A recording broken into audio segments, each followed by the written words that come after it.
Sure, it's only been 3 weeks of Badgermole Cup, but ban it already. Kira. Snap custom mage.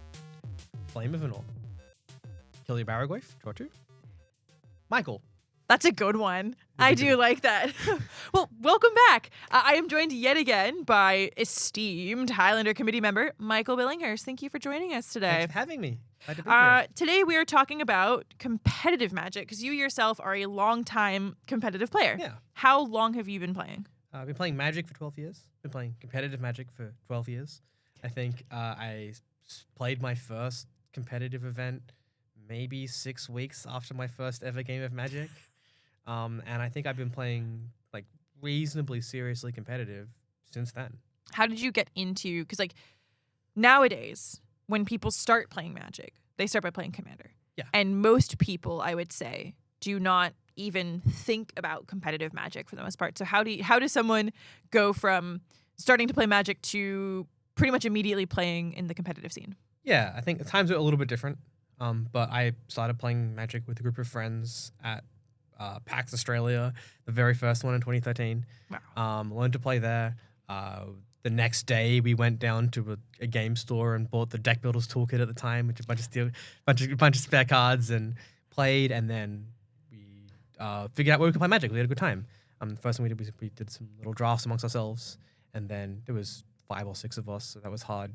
And so 3 weeks later, we went down to our local game store and did a draft. And the store that we went to was at the time Good Games Blackburn, where it was at the times, which moved the next week. And so the week after that, we were like, well, we'll do that again, but the store went just gone now. Mm-hmm. And so we went to a new store we'd found, which was Games Lab in the city. And that had a really big like Magic scene. And so we went and did a draft, and then came back the next week and did a draft.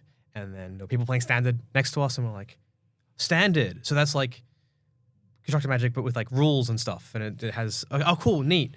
And so we like put together some bad Standard decks, and then, played amongst ourselves. And then 3 weeks later, they're like, oh, there's a Standard event on Saturday. You can come play if you want to do it. It's, there's $1,000 cash prize for first. And we're like, hell yeah, that sounds sick. I'm in. And so I turned up with my black-white enchantments deck and won a game and had an awesome time. And everyone was really friendly, and I learned a lot about what Standard actually was, and it wasn't what I was playing, and was inspired to come back a month later for the next one and be like, I'm going to win, and I'm going to be better. And my friends around me were really competitive players as well, like just in games in general, and we competed with each other. And so we sat and we played and we tested and we were like, how do we win this thing? We're going to be the best Magic players there ever were. We got really into it. So what was the draw of competitive Magic? Again, speaking to kind of a lot of today's players engage with the game more casually, or in, Commander kind of board game style. What was the draw for you specifically about competitive Magic? I think it's the challenge of the game. Like playing competitively really challenges you to think deeply about the game, to think deeply about every card choice that you make, every play that you make, to understand really highly, and it gives you a chance to prove that you've done that. I've grown up playing a lot of different competitive games. I played a lot of chess when I was a kid, played a lot of other things, and being like, okay, I want to be good at this. Not that I necessarily need to be the best, but it's like important to me to practice and get good, and then have a space to show that I've learned what I've learned and be good and do it in a way that is fun and social as well. What do you like about competitive Magic? Because you've been playing competitively. I've seen you at RCs. I've seen you at, PTQs and things like that. I've seen you there's the Win a Lotus events and all of the Highlander. You came second in the Highlander Open Series event at Plenty of Games this year. What do you like about competitive Magic? I think it depends which part of my life you ask me, right? Because like when I was younger, it was winning. I liked winning. And as I've gotten older, I just like the people that I play with. It is a really fun, like, social time to go hang out, and preparing for events and testing for events is really fun. And so, like, I like being at Magic events, and given I'm going to be at a Magic event anyway, I like doing it one where I can try my best to win and compete. I think competing is inherently fun. Amazing. So kind of opposite to that, what don't you like about competitive Magic? It's really hard. And not in like a challenging, like it's difficult to be good. The amount of work and time and energy and money it takes to succeed at competitive Magic is just unrealistic. Like for 99% of people, you cannot compete on a level playing field with the people that can put that in. That's really hard to adjust to the reality of. It's like there are people who are going to put in hundreds, if not thousands of hours and go to every event and test every deck. And that's, unless you want to be that person and give up everything else, that's not practical. And so you have to be happy with the reality. Like, you're not going to be in the position to be the very best unless you want to give up everything else. And I don't. And that's really hard to stomach, particularly as an up-and-coming player.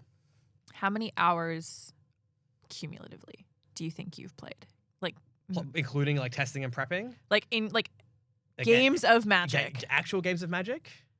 Oh. No, like including like testing and prepping as games of Magic. Like how many hours? You know, because it's the whole like it's 100,000 hours to become an expert, right? Probably 13 years. I would be shocked if on average I did less than 10 hours a week. So like 500 hours a week easily. Like at least 5,000, probably 10 or 20, like more, so much. What's the appeal of that? I like the challenge, right? Like Magic is a game that is constantly changing, and so you're never. There's both good and bad. Like you're never at the peak for long. You know, you can prepare for an RC and know a format inside out, and have your deck perfect and the exact 75 and your sideboard notes in every matchup and play perfectly, and the next RC is different. And so it's constantly evolving. It's constantly changing. There's new cards every couple of months. There's new meta games. There's always something to learn and something to do. And so you can always find ways to improve and be better that you didn't have before. And that's really cool. You know, there's always something to do, to learn, to be better, to work on. And that's fun. That challenge is fun. The last time we had you on, you know, you briefly touched on this idea of burning out and of, you know, getting to a point where you're happy with your results, but you're feeling drained by playing it. And what kind of makes competitive players, you know, we've talked about the thousands and thousands of hours that you put into the game. What makes competitive players more prone to that?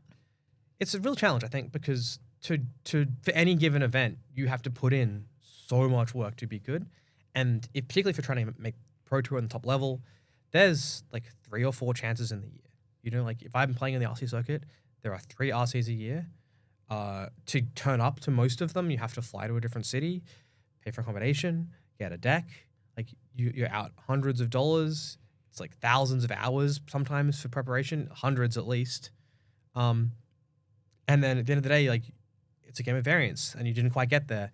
And it feels like all that work was for nothing because you've got to come back next time and do it again. And that's 4 months from now and you've put 3 months of work and you've got nothing out of it. And you do that 2-3 times when you feel like you've been the best prepared and you got a little bit unlucky. And it feels hard. It sucks. It's so easy to tie in your sense of self-worth about how good you are at the game, about how valuable you are in this community, in the scene, to the result you got at the end. And it sucks to feel like you were the best prepared person in the room and to go 5-3 and not get rewarded. And to know that you wouldn't do anything differently next time and you're going to be in the same spot. And that's really hard to balance. How do you kind of mitigate that then? Like, how do you mitigate that feeling? I mean, for me, it's about letting go. I think I tell people there are 2 ways to do that. One is to go all in, to put in everything you can and be the best and go to every event because you will eventually get there. But all in is so much more than you think it is. All in is like 10 times more than the average person is preparing for that. If you ask Dimmers, who top 8'd the last RC, how many hours he spent preparing for that tournament, it is an unreasonable number. like thousands and thousands probably. And if you want to be the best, like that's the path, and you can't do other things. Yeah. Right. That's it. And if you're not willing to do that, you have to accept that that is okay, and you can engage with it at a level that you are comfortable engaging with it. And at the end of the day, you can just be proud with your results. That you don't have to win. You can go to an event and play a game that you love in a way that you love with people that are fun to hang out with, and be happy with how you did based on the work you put in and what you expected of yourself, and accept what happened, and don't let your result be the marker of whether it was a good weekend or not. Let whether you had a good time be a marker of the good weekend. It's so interesting because, like, you know, you're someone who's been playing for well over a decade, and in my eyes, and I think in a lot of other people's eyes, you're a very, very good Magic player. I like to think so. Like, you put up results, you qualify and you requalify for these really big regional events. And I think something that people tend to lose sight of, like, you know, you're touching on here, it almost seems to me like unrealistic sometimes, this idea of, you know, being able to sink thousands of hours in. I don't put enough effort into Magic to be the best, because I can't. Like, I don't have that space in my life at the moment to put in the hours to be this. I played the last RC. I did pretty well. I was pretty happy with my results. I think over the weekend I went 13-4 or something. I felt good with how my next choice in play was, but I was not on the same level as the people who put the most work in, because I couldn't be. But I'm happy that with where I got to, and I'm happy with the weekend that I had, and I had a really fun time. And that, like, if I can consistently be at a good level, put myself in a position to succeed, and think about the format a lot, sometimes I'll get lucky and do the best, and that's really cool. But I think you just have to be balanced that, because you can't, unless you're willing to be a Magic pro and nothing else, you can't be at the top level all the time, the whole time. I think it's not practical. It's so interesting as well, because I feel like I see people wanting to really break into either the sanctioned, what I would consider sanctioned competitive side of Magic, which is, you know, your LCQs, RCQs, PTQs, PTs, all of that, as well as just wanting to start on the journey of being a better Magic player. Like, I myself am someone who's wanting to be on the journey and walking the road of, I want to be a better Magic player. And even ahead of me, even seeing, like, you know, Kira, you need to be playing on Moto for 5 hours every week. Say less. I think that's what I'm like. You don't need to play competitive. Like, you can play competitive Magic and have a good time and turn up to your POG Saturday events or your RCQs and do well, because there's a big gap of work between the 95 or 100% and the 95%. But you can get better by putting effort in, by playing Magic intentionally with the goal to learn with people who are better than you, and you will improve really fast. And you can get to the 80, 85 percentile with work while doing other things. And at that point, you can win events. You will win events. You can top 8 in RC, right? Like, you can go to the Pro Tour. But if you want to be the player who expects top 8 every RC, that's a whole different ballgame. I feel like I've seen, you know, various people who have started on that journey get really frustrated when they don't see results in 3 months. And I'm sitting here going, you know, if I want to start on a competitive journey, I'm thinking it's a minimum of a year before I'm like top 8ing or even qualifying, because of the effort that, like, the sheer effort and Magic is required. So hard. Yeah. It's so hard. And it's so hard to get good. And even if you could snap your fingers and be amongst the best 200 players in Australia, it's a lot of work. But if you could get there, right? You go to the RC, they're all there. Yeah. Right? They do tend to do that. And so you're playing amongst the best 200 players, and you need to get to the top 10. And there's a lot of variance in there. But if you, like, do the maths on, like, how many events you need to play to get top 10 if everyone's the same skill level, like, it's more than 3, right? And there's 3 of them a year. Yeah. And so, like, you can't rush it. You just have to be happy with how you do, because if you sit there being like, I've put all this effort in, I deserve to get this result, you will be disappointed every time. And it's so hard to be like, I've put all this work. It's like, you're going to fail. Mhm. Right? And you need to be okay with that. Or you need to redefine what success means to you. Because if you're just waiting to stop playing an event, sometimes you won't. And that just happens. And that you need to accept that that's just going to happen and find joy elsewhere in the process. I think when I said to Trent that I was going to start playing Highlander more, he looked at me and said, "That's awesome. I'm really excited. You are not going to win your first 30 matches." Yeah. It's so hard. It's so hard. There's so many. Like, if you think about, like, on a turn of Magic, how many decisions you make. And it's not just like, what land do I play? Mhm. It's or what spell do I play? It's like, when do I play a spell? When do I not play a spell? Every turn of Magic has hundreds of decisions. Some of them are small and obvious, and some of them aren't. And then you take all that aside and you think of all the other things in Magic about the information that you're gaining and giving up, and the potential long-term plans and strategies. It's like, there's so much to think about in any given game that you need to be able to shortcut 80% of the thoughts. You need heuristics for almost every decision, because you can't even start thinking about most of those. And that is so far beyond where most people start, that you just need to play a whole heap of Magic and get through all the shortcuts, because you don't even get to start thinking about the high level stuff until 100 games in, you know? Yeah. Well, and it's so much a game of information, a game of knowledge, and a game of experience. Mhm. There is nothing that really replaces having played 100 games of Magic other than having played 100 games of Magic. And having played this game of Magic before. Mhm. And, like, that's the thing, people are like, oh, how do you know how to approach this matchup more? You play it 15 times. Yeah. And then you talk to your opponent, and then you ask them, where were the decision points? And what did I do wrong? And what helped you make the decisions that got you into a winning position or got you into a losing position? And how do I do better next time? And, like, that takes so much time.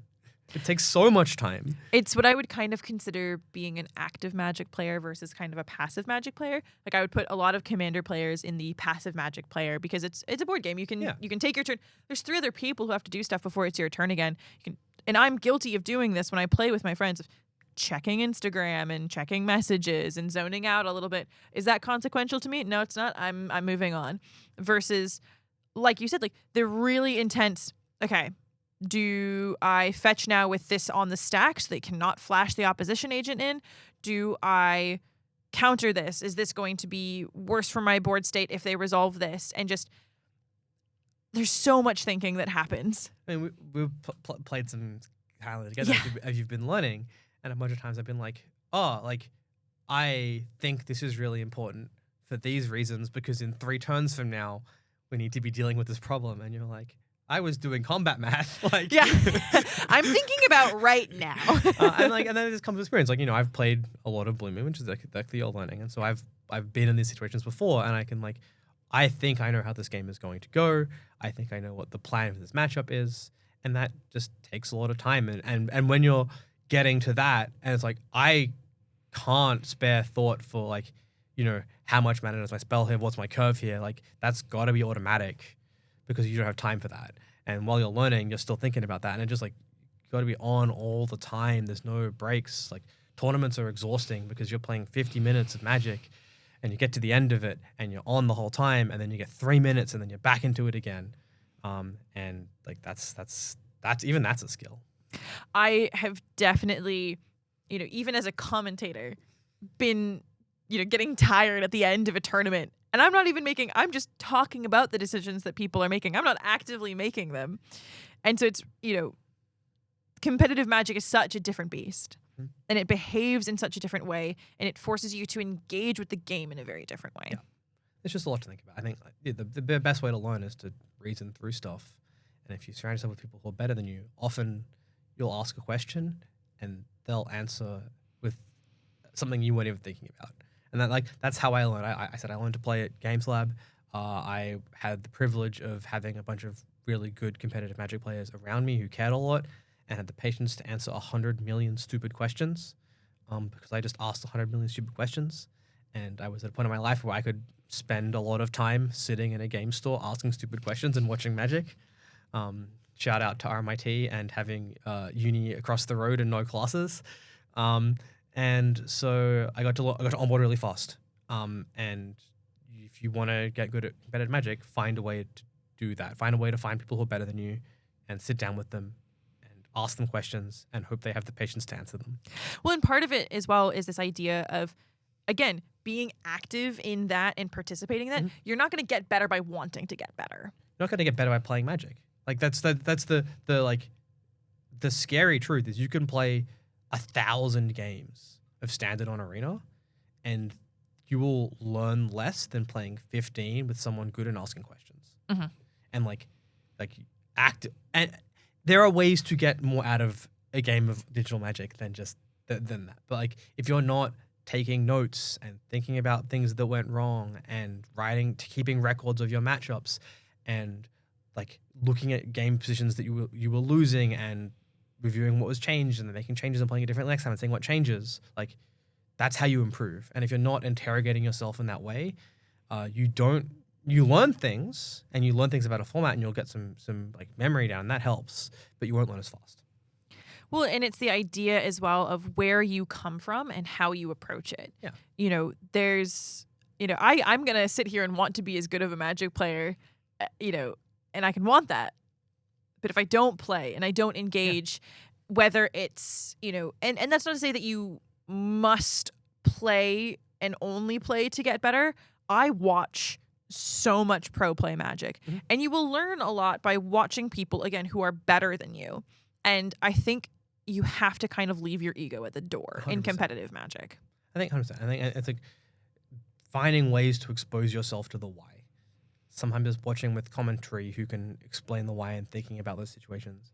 There's thousands of excellent articles from a bunch of pro players about a bunch of situations and thinking not just about like the decision that was made, but why it was made and how it would be different and how that applies to games that you play.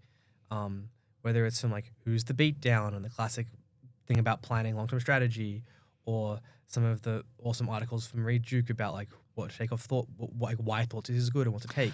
I love the Thoughtseize article. Right, it's so insightful to sit down and think about why you're choosing the cards and how that matters and how you can bring that into your game. But then the problem is that you get all the information, and in a tournament you get 6 seconds for that decision. Like you can't sit there with the thoughts. Slow play warning. You can't sit there with the Thoughtseize and play through Reed Duke's article for a minute and a half in your head. You got to look at the hand and you got to make a call. Yeah. And that's where like the practice and the timing comes in. Is internalizing those learnings and getting those shortcuts so that you can keep playing. Well, and the timing and protecting. I think there was a moment that I had played against Braden several times, and Braden's on Mardu. And in the 5 matches that I played against him, in Highlander specifically, I hadn't drawn Back to Basics once. And it's the best card against him. And there was a match that we played, and he goes, to duress. And I go, if I don't counterspell this, I lose this game immediately. Countered it, and he went, oh, you're going to resolve a Back to Basics next turn. Yep.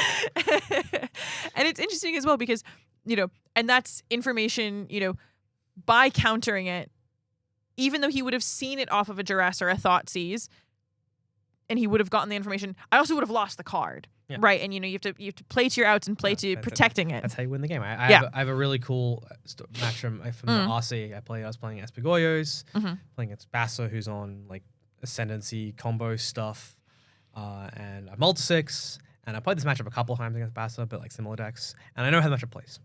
I'm also 6, I look at my hand, and it's like Psychic Frog and some stuff. And on turn 2, I'm with Psychic Frog. Pass the turn. And Bassa, I think Galvanic discharges it. Some sort of lightning bolts it, maybe. I look at my handful of cards. I look at Bassa's board state. I look at his handful of cards. And I think for a while. And just got my hand with the frog. And I'm like, this is how I win. And like, as I said, Bassa, like, I have done this 0 times in the 50 games I played this weekend. But I know that you can win a game this way, and I know that that's the only way I'm winning this game. And just gotta like back yourself and all in. And like, I think that was the only way I won that game because I finished the game by attacking for lethal with 0 cards in hand and being unbelievably dead on board next turn. And like knowing those lines exist and knowing when to take them is really hard. But just like figuring out that like, hey, I can look at this game state and be like, actually, like that frog play, like there's so many ways that frog dies there. Like, like you know, if he has a static wizard in his hand, I'm dead. But he didn't. And I think that there were so many other ways that I was dead that I was like, oh, this is like a 25% line, but I'm gonna take it because it's all I got.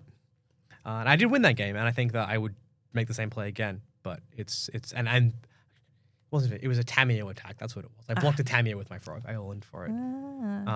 And like just thinking about like, you know, I couldn't beat the Tamiyo, and so I was like, it's the only way to win is to get off the field. And so that's the game where the game played. And it's interesting to have those spots of like sometimes bad lines are the best ones you've got, and if you can think forward far enough to know that, like, you know, would you have force of willed that duress? Probably, because back to basics is really important. But you need to know enough to know that's how you win those games.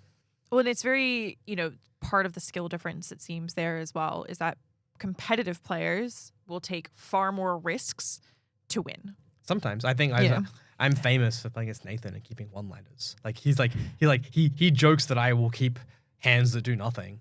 And I will, because I'll look at my hand. I think there's a game on Coverage for me. It's my favorite one, actually, from CanCon last year. You can go and find it, of me keeping a no-lander on the play with a 6-card no-lander on the play against bots. Maybe it was in the draw, but like, yeah, just actual 0 lands and drawing for turn and passing.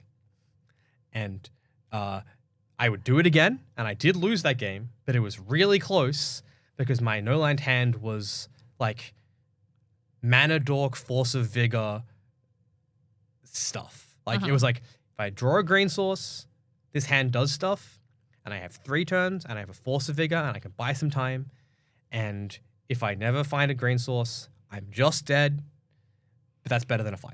Like, this is a good 6 if I find a green source, and that happens 38% of the time or whatever, and I can't imagine a 5-card hand that wins more than 38% of my games, so I kept my 0-lander, and it looked real stupid when I said go, and Tom Bot looked at me and was like, did you forget to play a land? And I said, no, I did not. It's your go.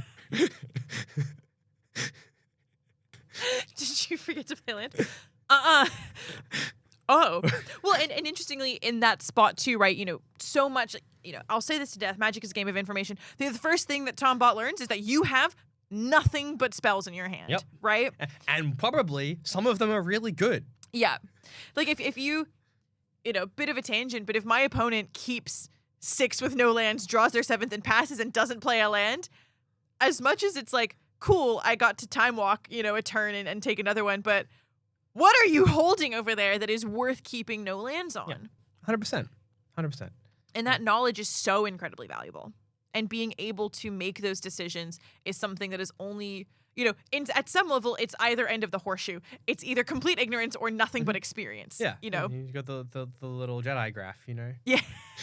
Well, that's, I'm famous for keeping 1-land hands, and JD loathes me for it. They absolutely hate the number of 1-land hands that I keep, and I'm keeping them out of a lack of experience. I'm keeping them going, in Magical Christmas Land, if I draw my 2nd and 3rd lands, this is the best hand I've ever kept in my entire life. Yep. And JD looks and goes, okay, you will not draw a land 65% of the time, and that is more than half, and you should be very wary of that. Yeah.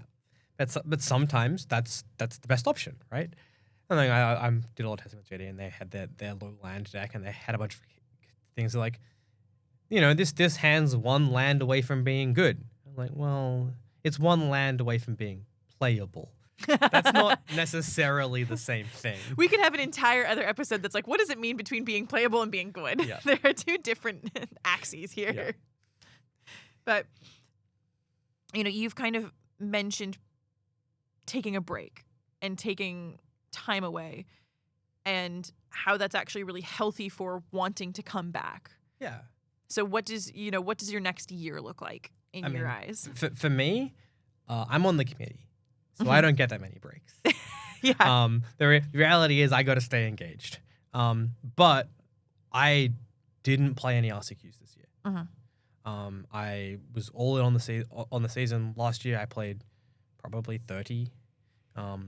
And I got to the end of this last year, and I was done with the whole thing. I had other things with my weekends. I was getting tired. I didn't want to have to keep up with decks. And so I was like, I'm done. I think I stopped playing them in August last year. And the only one I've played since then was there was a modern at POG in like November last year sometime, about then. And modern looked cool. I didn't have a modern deck, but it looked cool and I wanted to play, so I borrowed a bunch of cards and bought a bunch of cards and sent them and played. I got very lucky in one. I've got very lucky in one. I had no right to do that. Sorry, Ben. And made it to the Breach RC and played that one, and then I played the Sunday event because I was there and got to the next one. So I've played all the RCs this year. I guess I judged one of them, but I was qualified. But I've like played a lot less of that style of competitive Magic and just done my Highlander duty, so to speak. I played the POG monthlies and I played locals occasionally, and I played a couple of major events. But that's really all I've done. I put a lot less time and energy into keeping up with competitive Magic this year. So I just need some time away. I need to be doing other things with my time. I need to not be waiting to succeed and get to the top level and trying to do all that work, because it's just I can't sustain that. I think most people can't. So just being like, okay, now's not the time to do this. I want to do something else, and find something else and go do that. Magic will still be there when you come back. Yeah. And you can still go hang out with your friends. But you don't need to win. And winning is hard work. And if you're not having fun doing that work anymore, just don't. Take a break. Just do something else. Do something that does bring you joy. Go do the things that have fun. Because every competitive Magic player I know eventually finds that fire again and comes back and says, this time I want to win. This time I'm going to have fun putting the work in. And now I'm back and I'm playing Standard on Arena and I'm having a great time and I'm going to get a deck together and I'm going to play some RCQs and I'm qualified for the Standard RC in March and I'm going to win. But I haven't been like that for over a year and it's good to be back. I can't wait. I'm really excited. I can't wait to see you at the next RC. I'm sure I'll be on the other side of the commentary screen, but I'm excited for that. But in May you're going to be playing though. We'll get you there. We'll see. We'll see. We'll see. We'll see. We'll do our best.